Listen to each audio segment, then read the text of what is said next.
When it comes to internet marketing, the most important decision you can make is choosing your niche. What is a niche? A niche is essentially a market, section of the market, or subsection of the market that you target in your marketing efforts.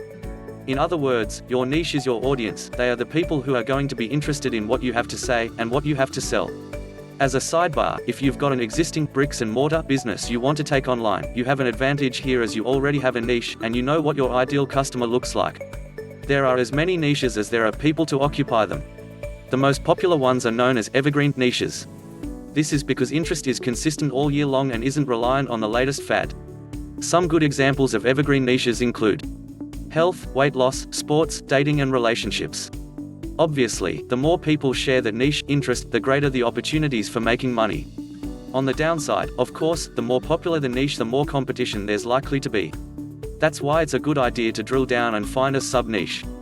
For example, instead of going after the entire weight loss niche, try targeting weight loss for seniors, or weight loss for seniors with type 2 diabetes. Smaller for sure, but not as competitive. If you're stuck for ideas, there are a couple of online tools that can help out. The first one is Google Trends. https://trends.google.com/trends/?go=us. This free tool gives you an insight into what people are searching for on Google. The more searches, the more interest. I devote an entire chapter of my beginner's guide to internet marketing to this subject. Please make sure to subscribe to the channel.